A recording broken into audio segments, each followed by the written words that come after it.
Ahí está grabando. Sí, perfecto. Bueno, entonces ya vamos a partir con algunos recuerdos de concepto, ¿sí? Para tener más o menos una idea. Me estaban preguntando si va a haber formulario en la prueba, la verdad es que no lo sé, no estoy seguro. Así que, por si acaso, igual si se aprenden las fórmulas, tampoco son tantas las que vemos acá en el curso. Eh, pero sí, la verdad no estaría seguro de eso, pero igual no son tantas. Ya, entonces, bueno, empezando primero lo que es PIB nominal, ¿cierto? Todo lo que era valor de producción final, ¿cierto? Usando precios de año corriente. ¿Se acuerdan? Principalmente la sumatoria de P por Q, ¿cierto? Precio por cantidad. ¿Sí? Eso es lo que, eh, digamos, es PIB todo lo que es PIB nominal. Ahora, PIB real, hay una cierta, digamos, una pequeña variación. Dice que es el valor de producción final usando los precios en un año base. Eso habíamos dicho que era para quitar el efecto de, digamos, cuando nosotros queremos calcular el PIB, quitar todo lo que vendría siendo el precio, ¿cierto? Porque podemos decir que el PIB en un año a otro subió, pero con esa, digamos, con el PIB real quitamos todo el efecto, digamos, de aumento de precio. Porque no solamente que aumente el precio significa, digamos, que el PIB aumentó y eso sea positivo, ¿cierto? Sino que tiene que ver algo detrás que es la producción, que eso al final es lo más importante. Entonces eso también tenerlo, tenerlo en cuenta. Entonces, claro, permite comparar producción entre años sin el efecto de la variación de precios. Crecimiento económico, variación porcentual del PIB, perdón, del PIB real entre dos periodos, el IPC, ¿cierto? El índice de precios al consumidor, ¿cierto? Que era esta canasta representativa de consumo de los hogares que iba cambiando en cierta cantidad de tiempo y que se iba ajustando también, digamos, al consumo de las personas, en este caso acá en Chile, ¿cierto? También tenemos la inflación, que esa es la variación porcentual del IPC entre dos periodos, defractor del PIB, índice de precio asociado a la producción de la economía, que esto recuerden que se calculaba como el PIB nominal sobre el PIB real, y bueno, multiplicado por 100, ¿sí? También puede ser, digamos, sin ese por 100 da lo mismo. Em, las dos formas igual son válidas, digamos, de cara a la prueba. Ya yéndonos, digamos, a la otra parte de la materia, ingreso disponible, ¿cierto? El ingreso que queda luego de pagar impuestos. Tenemos el ingreso, claro, menos, digamos, los impuestos que se tienen que pagar, ¿no? Que todos pagamos al final, y eso es con lo que nosotros nos quedamos realmente. Consumo, gasto de los hogares, en el modelo simple, depende positivamente del ingreso disponible. Sí, eso también lo habíamos visto en las otras ayudantías. Bueno, la función también de demanda agregada, que en este caso estamos considerando el Estado. Ahí habían casos también en la ayudantía, digamos, hace dos ayudantías que vimos un mismo ejemplo, de hecho, que ahora vamos a ver, era sin Estado, pero en este caso incluye Estado, o sea, se incluye el gasto del gobierno y hay algunas pequeñas diferencias que también habíamos visto. Lo mismo ocurre con el equilibrio en mercado de bienes, ¿cierto? Y igual a Z, cuando la producción es igual a la demanda agregada, encontramos el equilibrio y también formas de poder calcularlo. Y por último tenemos el multiplicador, que medía cuánto cambia la producción cuando cambia el gasto autónomo, ¿cierto? Que al final, donde segundo también correspondía a lo que yo estoy dispuesto a consumir marginalmente, ¿cierto? Cuando aumento, digamos, en una unidad mi consumo, ¿cierto? Tenemos que añadir a alguien que acá está queriendo entrar. Ya, perfecto. Me imagino que acá no hay alguna duda respecto a algunos conceptos, si no ya entramos, digamos, de lleno a hacer los ejercicios. Perfecto. Entonces, este primer ejercicio está sacado, lo saqué de la guía que tienen ahí, creo que el ejercicio 4 si no mal recuerdo. Es exactamente el mismo. Ya, entonces, dice así. La siguiente tabla muestra producción de bienes y servicios finales en una economía y sus precios para los años 2015, 2016 y 2017. Entonces, acá tenemos la tabla, ¿cierto? Con el precio, digamos, de cada producto y también la cantidad. Entonces, a partir de esta información, responder, calcular PIB nominal, PIB real, tasa de crecimiento, deflactor y una pregunta de análisis, que seguramente también entre la prueba que para estos ramos igual es importante como la interpretación, también además del cálculo matemático al final. Entonces, vamos a empezar aquí. Aquí ya tenía esta parte. Entonces, Ah, perfecto. Entonces, primero nos piden calcular el PIB nominal. Entonces, ¿cómo era esto? Recordemos la fórmula del PIB nominal. Era la sumatoria, ¿cierto? De precio por cantidad. En este caso, en un periodo fijo, ¿cierto? Porque estamos hablando de PIB nominal, entonces no nos están hablando de calcularlo respecto a un año base. ¿Ya? Entonces solamente calculamos lo que es P por Q. Entonces, para el año 2015, ¿cierto? Que es el primero, tenemos PIB nominal en el año 2015, es simplemente P por Q. Entonces, en este caso, para las manzanas sería 50 por 40, 30 por 200, 280 por 20, ¿cierto? Toda esta columna acá. Entonces sería 40 por 50 más 200 por 30 más 20 por 280. Todo eso, esto es 2000, esto es 6000 y esto es 5600. Bueno, la suma de eso nos daría un total de 13600. Bien, entonces ya tenemos el primer PIB. Ahora, para el siguiente es exactamente lo mismo, ¿cierto? Aquí lo importante, más la dificultad, yo creo que sería no confundirse, digamos, en las tablas, revisar bien que no están preguntando, no están preguntando por PIB nominal, perfecto, entonces solamente consideramos ese año.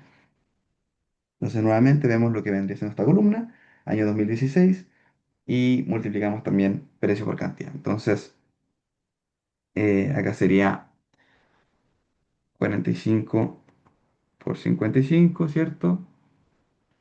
210 por 35 y el último es 22 por 290.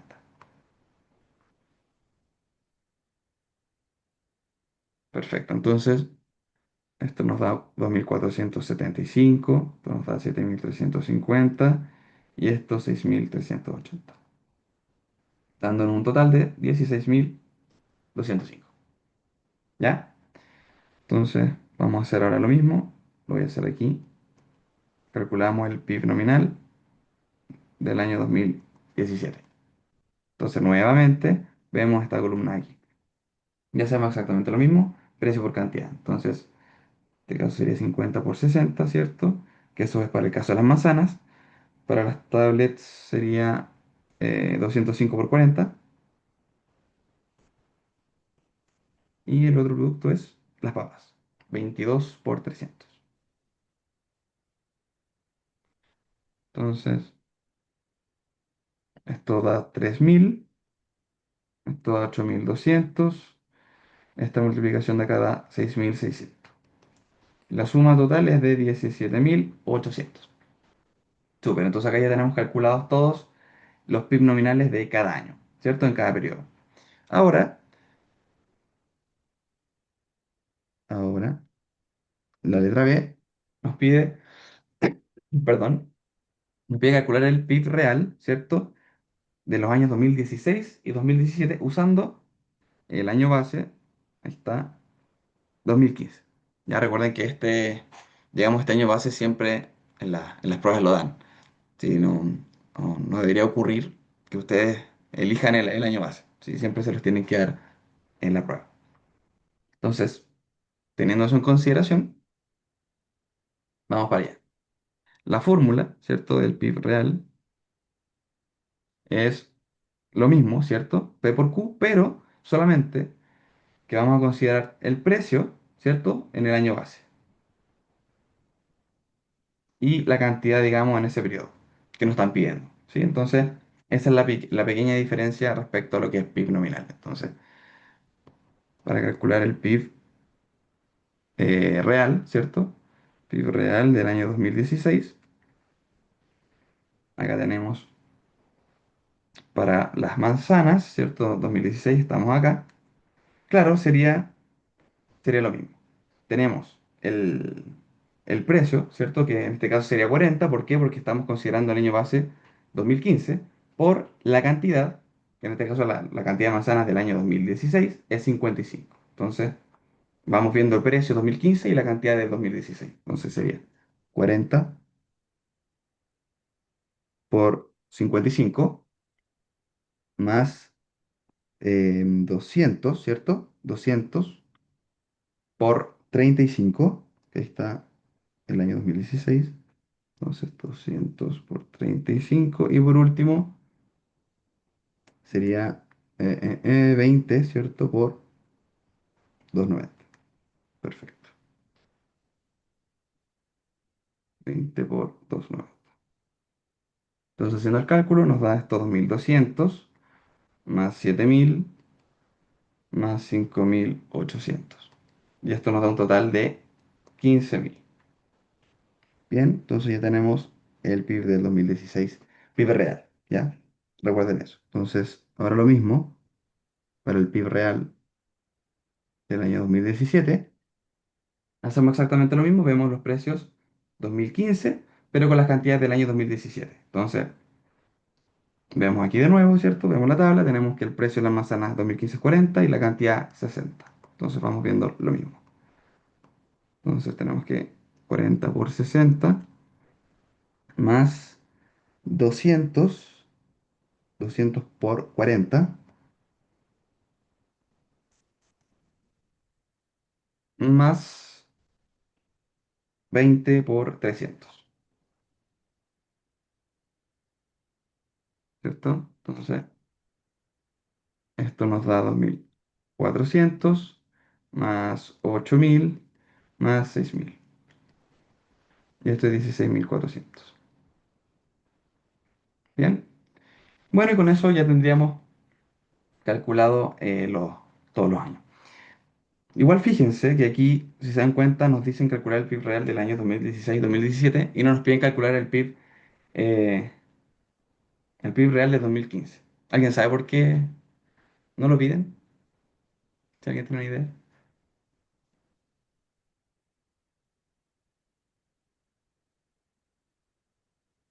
Es el mismo que el nominal.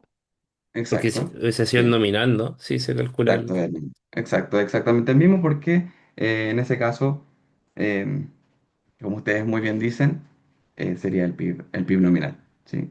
Porque así, al final sería también encontrar como el año base es 2015, entonces sería el precio 2015 por la cantidad de 2015. Entonces al final es lo mismo. Entonces para efectos de la prueba ustedes pueden llegar directamente y yo no tengo un problema con eso. Y si les piden calcular el PIB nominal, perdón, PIB real del 2015, ponen igualmente, exactamente el mismo que el PIB, digamos, nominal.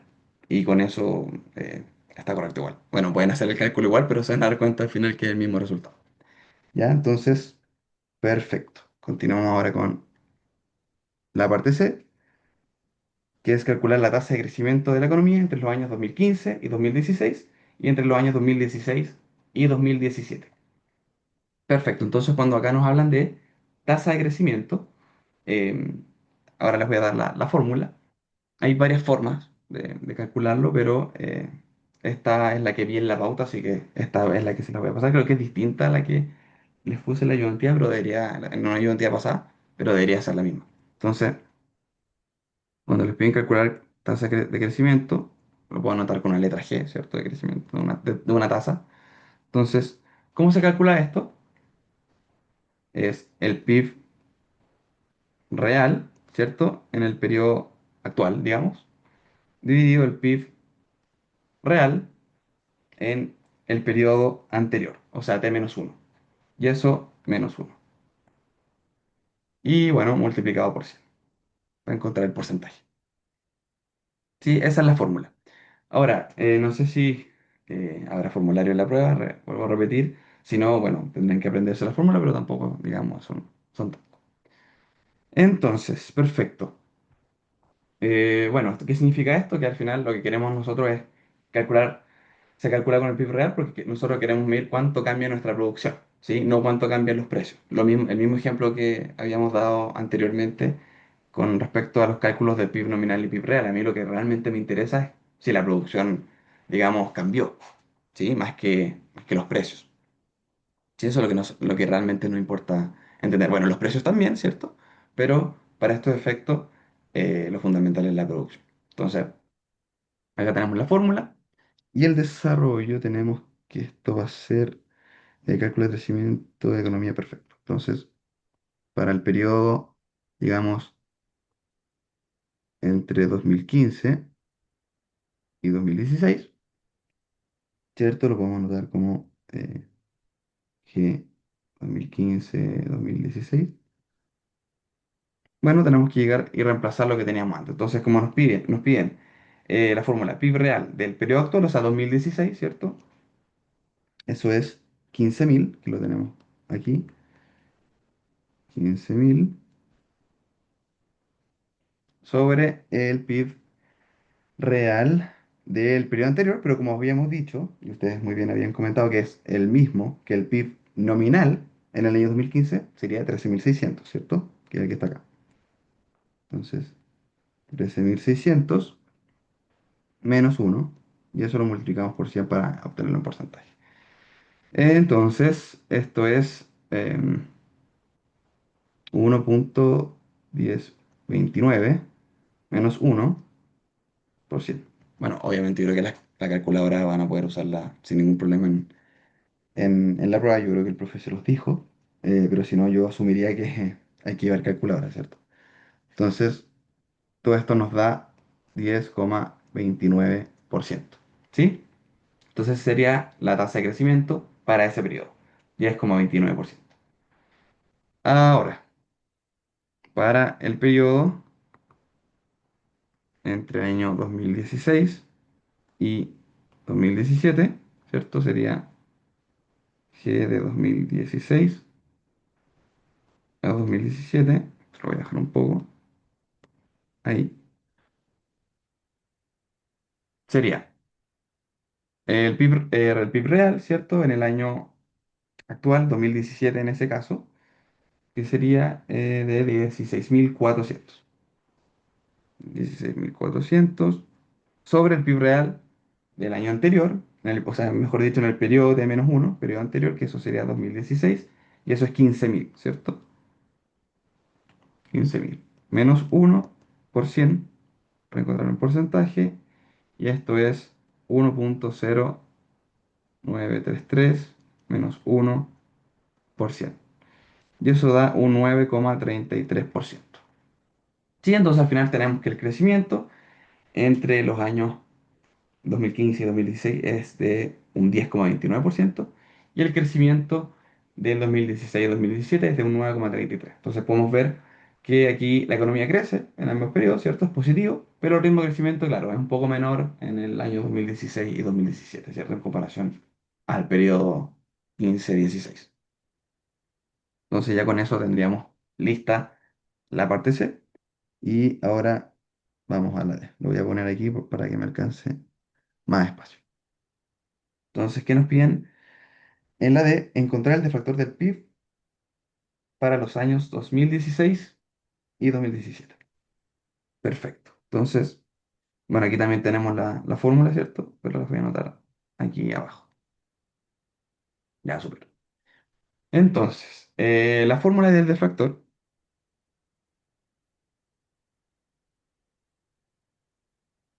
del PIB era, bueno, se lo voy a dejar así. Recuerden que era PIB nominal en el periodo T sobre el PIB real en el periodo T. ¿Sí? Es así de simple. ¿Sí? Esas dos, digamos, esas dos variables tenemos. Entonces, nos piden el deflector para el año 2016-2017. Entonces, tenemos el deflector del 2016, PIB nominal en ese año, PIB nominal en ese año lo tenemos acá, que es de 16.205. Ahí está PIB nominal 2016, 16.205 dividido por el PIB real de ese periodo, que en esa ecuación es de 15.000. 15. Perfecto. Y esto nos da un valor de 1,0803. ¿Sí? Es un número solamente, 1,08. ¿Sí? Ahí tenemos el deflactor del 2016. Ahora, para el año 2017, deflactor, uy, lo anoto un poco mal, perdón, deflactor del 2017 es la misma idea. Sería el PIB nominal, ¿cierto? Del año 2017, que eso lo habíamos calculado acá, que era de 17.800, lo tenemos aquí arriba, 17.800 sobre el PIB real de ese año, que es 16.400, ¿cierto? Del 2017.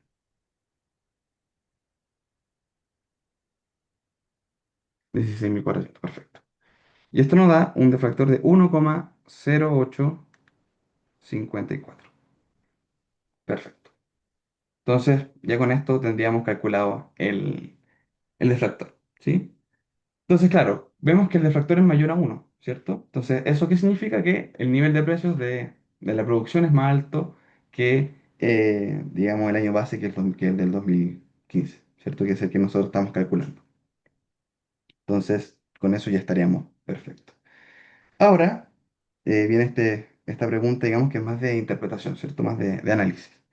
Entonces, para la letra E, nos dice, a partir del análisis de los datos presentados, ¿a qué conclusión se puede llegar sobre la evolución del costo de la vida en esta economía? Bueno, no sé si ustedes tienen una idea más o menos de cómo se podría responder esta pregunta. Si no, no importa, pero no sé si alguien puede tener una respuesta a esto.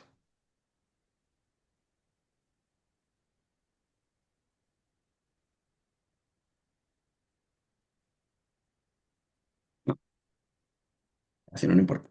Bueno, igual esta pregunta quizás puede ser un poco más complicada, eh, porque claro, si ustedes lo piensan, em, con los datos que tenemos, ¿cierto? Podemos estudiar, digamos, lo que vendría siendo producción, precios, ¿cierto? De estos bienes que nos están dando. Pero al final, el costo de la vida de los hogares, en ese caso, no.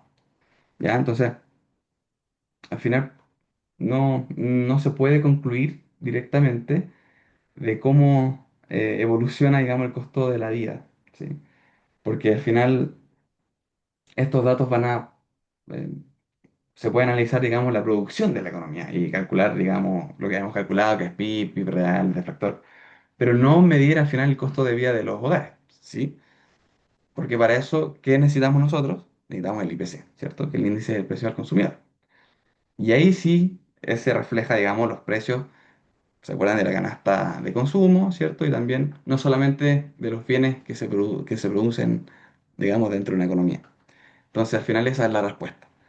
Eh, por eso también la quería también incluir y responderla acá en la ayudantía, porque es muy probable que en la prueba les pregunten algo así y pueden entender, digamos, y tomar eh, otras cosas que ya hemos visto anteriormente y conectarlas, ¿cierto? Entonces, al final vamos a responder acá que no se puede, vamos a dejarlo ahí en rojo, no, no se puede concluir directamente eh, qué ocurre con el costo de la vida,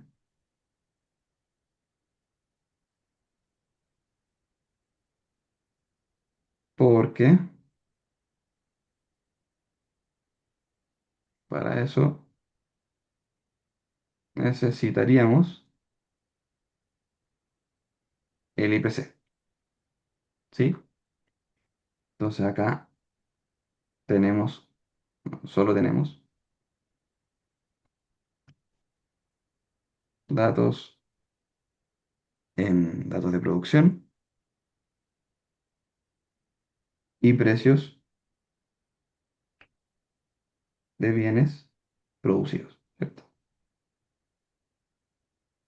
Entonces acá en este caso, claro, la pregunta era más rebuscada porque uno puede tender a responder, digamos, es otra cosa, pero fijarse, digamos, que al final eh, necesitamos el IPC para eso, ¿cierto? Para poder reflejar, para poder ver realmente el costo de la vida, ¿cierto?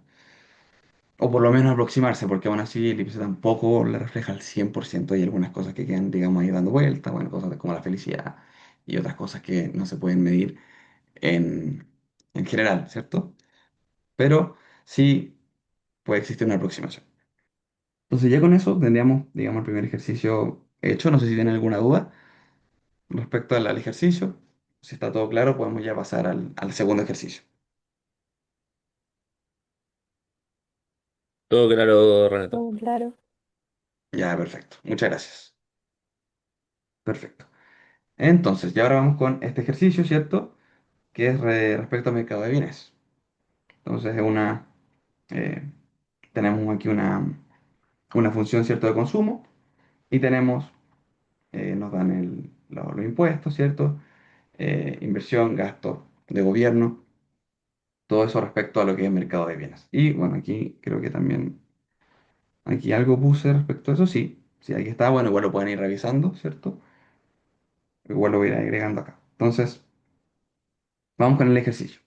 Entonces, considera una economía descrita por las siguientes ecuaciones, ¿cierto? Tenemos función de consumo y lo que mencioné anteriormente. Entonces, primero, ¿qué nos piden? Encontrar la ecuación de demanda agregada. Perfecto. Entonces, vamos con la letra A.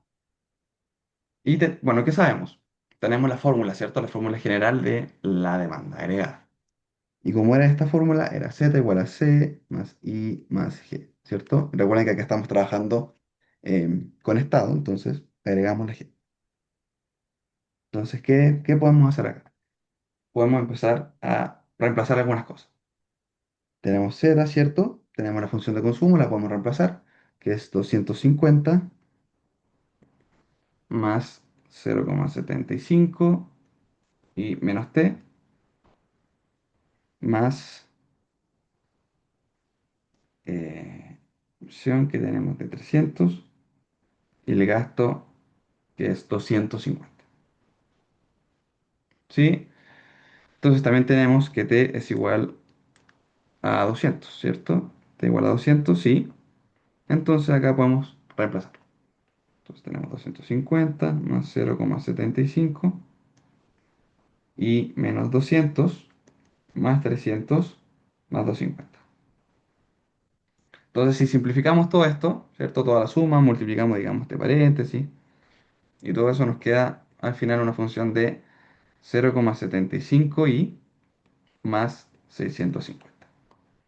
Y esa es, digamos, la primera parte que nos pide encontrar la ecuación de demanda agregada. ¿Sí? Básicamente reemplazar, saber cuál es qué corresponde a cada qué y al final simplificar, sumar todo lo común y encontrar la expresión. ¿Sí? Entonces, bueno, aquí ya primero escribimos esta forma general, ¿cierto? De demanda agregada y reemplazamos. Entonces, la parte B, ¿qué nos dice? Calcular el nivel de producción de equilibrio. Ya, perfecto. Entonces, ¿qué teníamos nosotros, digamos, en el resumen que les di? Tenemos que, para encontrar la condición de equilibrio, ¿qué tiene que pasar? Bueno, donde producción y gasto coinciden. ¿Sí? Y igual a Z. Entonces, ¿qué podemos hacer con esto? Si nos damos cuenta, podemos hacer lo siguiente. Y, ¿cierto? Es igual a Z, pero Z es igual a Y. Entonces, ¿qué podemos hacer? Podemos igualar esto a lo que está acá, ¿sí? A esa función de ahí. Y así despejamos Y más rápido. Entonces, podemos llegar y hacerlo directamente. No hay ningún problema con eso. Entonces, decimos que Y es igual a 0,75 por Y más 650, ¿sí? Entonces, aquí, ¿qué hacemos? Despejamos Y. Esto nos va a quedar 0,25 Y, ¿cierto? Sí. Igual a 650. Entonces ya con esto podemos despejar y nos queda que Y óptimo, ¿cierto? Es 2600. Y ahí encontramos la condición de equilibrio, ¿cierto? Que es 2600. Bien, listo con esa parte. No sé si hay alguna duda. Hasta ahora yo creo que todo claro o hay algo que no se entiende. No, todo bien. Ya, perfecto. Excelente. Ya, vamos entonces ahora con la parte C. ¿Qué nos dice? Nos dice calcular el consumo de equilibrio. Igual si se dan cuenta, estos ejercicios tipos son bien similares. En verdad son prácticamente todos iguales. Te van a pedir quizás escribir la ecuación, luego calcular la producción de equilibrio, el consumo, quizás graficar, en este ejercicio nos faltó quizás agregar eso, pero la ayudantía pasada está. Así que ahí revísenla, porque tenemos también un inciso de graficar, que es probable que también le pregunten en la prueba. Pero aquí, digamos, no lo agregué. Pero bueno, sigamos entonces. Ahora nos piden calcular el consumo de equilibrio. Así que esto es nuevo que no lo había puesto, creo que en la ayudantía pasada. Entonces, bueno, nos piden, ¿cierto? Calcular el consumo de equilibrio. Entonces nosotros sabemos, tenemos la función, ¿cierto? Que nos la dan al inicio, que es 250 más 0,75 y menos t. Entonces, 250 más 0,75 y menos t. Entonces, ¿qué hacemos? Podemos reemplazar todo. Tenemos los valores, tenemos y, ¿cierto? Que es lo que acabamos de calcular, con, digamos, esta condición de equilibrio. Y también tenemos los impuestos. Nos los dan, así que todos los datos son conocidos y podemos llegar y reemplazar automáticamente en la función. Entonces nos queda C 250 más 0,75 por I que vale 2600 menos 200. Entonces esto nos va a quedar en 250 más 0,75, pues esto es 2400. ¿Cierto? Y todo esto al final nos va a dar 2050. Entonces encontramos también cuál es el consumo de equilibrio. 2050. Súper. Llegar y reemplazar, tenemos todos los datos y se puede ir, digamos, hacer directamente con eso. Bien, tenemos ya esa parte. Ahora de calcular el multiplicador del gasto autónomo. Si nos vamos aquí atrás, tenemos acá la fórmula, más atrás, aquí. Y al final el multiplicador era cuánto, mide cuánto cambia la producción cuando cambio, digamos, el gasto autónomo. ¿Sí? Eso es lo que quiere decir el multiplicador. Entonces, acá nos piden directamente calcularlo y tenemos todo para poder hacerlo. Entonces tenemos que la fórmula es uno menos uno sobre C sub 1, ¿cierto? ¿Y qué es C sub 1? Bueno, C sub 1 lo tenemos acá en la fórmula, en verdad en la función de consumo. Es esta parte de acá, ¿sí? Esto es el C sub 1. C sub 1, ¿ya? Entonces ven ese numerito, digamos que acompaña a este factor, ¿cierto? De I menos T. El que lo acompaña es C sub 1, ¿sí? Entonces llegamos y reemplazamos. Entonces esto es 0,75. Entonces podemos llegar y reemplazar uno menos uno, perdón, uno sobre uno menos 0,75 y eso es uno sobre 0,25 y eso es, ¿cuánto es? 4. Sí, es 4. Ya, perfecto. Entonces el multiplicador es 4. ¿Sí? Entonces, ¿qué significa eso? Que claro, un cambio, digamos, en el gasto autónomo va a generar un efecto, digamos, de 4 más grande, 4 veces más grande sobre la producción en total, ¿cierto? Sobre la producción total, quiero decir. ¿Bien? Eso es lo que quiere decir. Aquí no nos dicen de decir la interpretación ni nada, pero si llegara a decirlo, habría que incluir.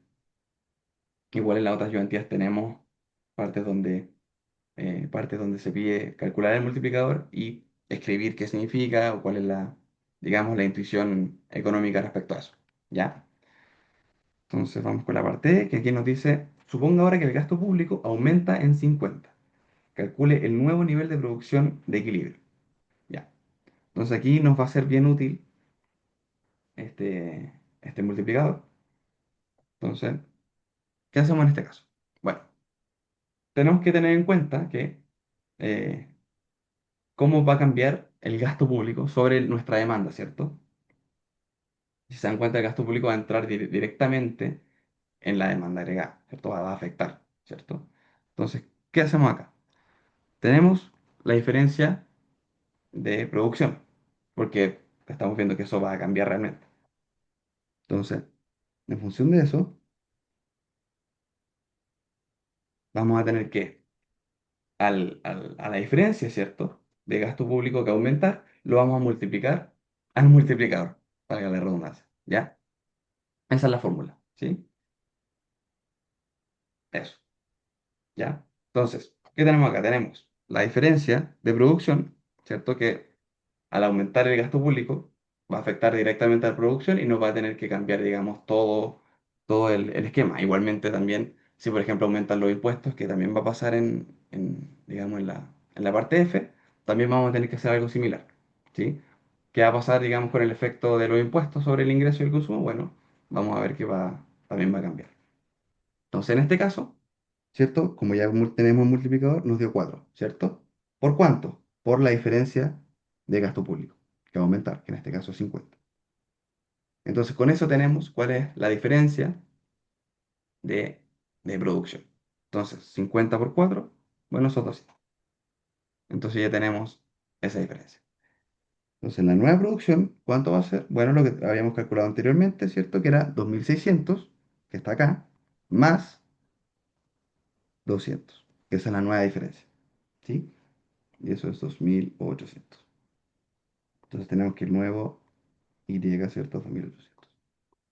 Entonces, ¿qué podemos decir? Si el gasto público aumenta en 50, la producción va a aumentar. ¿Sí? También. ¿Aumenta en este caso cuánto? Aumenta en 200. O sea, 2800. ¿Bien? Esa sería la parte E. Ya, perfecto. Entonces vamos ahora con la parte F, que es más o menos similar y tiene la misma idea, solamente que aquí el cambio es distinto porque en la parte E, claro, como el gasto público es, digamos, fundamental, es parte, digamos, de la demanda agregada, ¿cierto? En la fórmula que tenemos acá de Z, ¿cierto? Z igual a C más I más G va a depender del gasto público, obviamente, ¿sí? Es dependiente. Entonces, tiene sentido que aumente, ¿cierto? Si yo aumento esta parte de acá, tiene sentido, digamos, que esto aumente el Z, ¿cierto? Por lo tanto, la producción también aumente. ¿Ya? Entonces, vamos con la parte F. Nos dice, ¿qué pasa si los impuestos aumentan en 40, manteniéndose todo lo demás constante? Calcule el nuevo nivel de producción de equilibrio. Ya, entonces acá nos ponemos en otro escenario distinto, ¿cierto? Y que va a tener también un resultado distinto. Entonces, ¿cómo vamos a hacer? Bueno, tenemos acá el efecto de los impuestos, ¿cierto? Sobre nuestro ingreso y por lo tanto sobre el consumo también. O sea, al final los impuestos se reducen, digamos, porque tenemos esto, ¿cierto? Los impuestos se van a reducir en eso. Entonces el consumo va a disminuir y también va a disminuir la demanda agregada, ¿cierto? Porque si a mí me aumentan los impuestos, digamos, en la vida real, voy a tener menos plata, ¿cierto? Entonces voy a poder comprar menos cosas. Esa, digamos, como la intuición que hay que tener como para hacer estos ejercicios, ¿cierto? Entonces, lo mismo de antes. ¿Qué pasa con la diferencia de producción? Ahora, la diferencia es que este signo que va adelante es negativo, por lo que habíamos hablado antes. Si me aumentan los impuestos, ¿cierto? Va a caer el consumo, ¿cierto? Y va a disminuir la cantidad demandada. Entonces hay que poner un signo negativo. Y todo el resto se mantiene normal, ¿cierto? Que era el, digamos, perdón, esto es uno menos uno se supone, ¿cierto? Que era el multiplicador. Perfecto. Entonces, ¿qué hacemos acá? Bueno, tenemos esto y ahora tenemos que multiplicarlo por esto, que es la diferencia de impuestos, que esa es la única diferencia. Entonces, ¿qué hacemos acá? Nos da más que a esto, que es la diferencia de producción, y esto nos va a quedar signo negativo, ¿cierto? Ah, perdón, acá tuve un error, esto es C sub 1 menos, esta es la fórmula, perdón. Eso, ahí sí. Ya en este caso cambia, ¿ya? Entonces, ¿qué nos va a quedar? C sub 1, recuerden que era 0,75. Entonces, menos 0,75 dividido en uno menos C sub 1. Y uno menos C sub 1 es 0,25, ¿cierto? Que lo voy a poner acá. Uno menos 0,75. Y multiplicado por la diferencia de impuestos. Entonces, la diferencia de producción acá va a cambiar. Tenemos el signo negativo, ¿cierto? Por lo que habíamos comentado antes, por digamos esa intuición eh, al, a que los impuestos vayan a aumentar, ¿cierto? Entonces tenemos esta división que nos va a dar menos 3 por la diferencia de impuestos, que en este caso es 40. Entonces menos 3 por 40. Y esto nos va a dar menos 120. Entonces, claro, tiene sentido con lo que habíamos hablado antes, porque si los impuestos van a aumentar, nosotros vamos a tener menos plata, ¿cierto? Nuestros ingresos se van a reducir. Acá está esta parte de aquí, ¿cierto? Si esto aumenta, eh, al final el resultado de mi ingreso va a disminuir, ¿cierto? Porque al final esto es mi ingreso disponible, ¿cierto? Esto era I sub D y menos T. Esto es mi ingreso disponible. Entonces, si esta parte de acá va a aumentar, mi ingreso baja. Entonces, digamos, al bajar el ingreso, voy a poder consumir menos, ¿cierto? Y la demanda baja. Entonces, tiene sentido también que la producción disminuya, ¿sí? Entonces, la diferencia de esto va a ser los 2.600 que yo tenía antes menos 120. Y eso es 2.480. Entonces, mi nueva producción va a ser menor a la anterior, de 2.480. ¿Sí? Ya, perfecto. Entonces, claro, en este caso es importante tener en cuenta qué pasa cuando me suben los impuestos, me suben el gasto, digamos, de gobierno. Y bueno, pueden haber otros factores que también vayan a cambiar. No sé, por ejemplo, qué pasa si se cambia el consumo. Entonces son preguntas que igual podemos pensarlas nosotros como en la vida normal, ¿cierto? O sea, ¿qué pasa si me suben los impuestos? Claro, voy a tener menos plata, pues al final me están quitando más de mi ingreso, ¿cierto? Y eso me hace consumir menos. Y claro, si el gasto público aumenta, bueno, se supone, ¿cierto? Aparte por la fórmula que habíamos visto, al aumentar el gasto público, deberían más demanda agregada, no sé, el gobierno puede comprar en otras cosas que hagan que la inversión aumente, no se estoy inventando, ¿cierto? Es solamente un ejemplo. O incentive otras ciertas cosas que a los consumidores, en este caso nosotros, nos hagan, digamos, demandar más, ¿cierto? Y consumir más. Y al final, producir más, ¿sí? Entonces, esas son las ideas que tenemos que tener en cuenta para hacer esta parte de los ejercicios. Entonces, creo que ya no hay más. No, no hay más. No hay más parte del ejercicio. Entonces, no sé si tienen alguna duda, quizá algo que no quedó muy claro. em, Me dicen solamente. Igual recuerden que también tienen mi correo, les pasé también mi WhatsApp, así que por cualquier duda que tengan, digamos, de acá a la prueba que es el sábado. ¿A qué hora es la prueba? ¿Alguien sabe? ¿A las 11? A las 9, si no me equivoco, A las 9. Ya, ok, perfecto. creo. Gracias. Ya, entonces, claro, a las 9. Si tienen cualquier duda, obviamente me pueden consultar. Y bueno, hagan la guía también, ¿ya? Creo que el profe les dijo en clase más o menos que iba a entrar, ¿cierto? Gran parte de estos ejercicios que hicimos en la ayudantía y algo más que ahora se me está la verdad olvidando. Pero bueno, si ven la ayudantía y hacen la guía, en verdad no deberían tener mayor problema con la prueba, ¿sí? Entonces, bueno, si no hay ninguna duda, ya puedo dejar de compartir.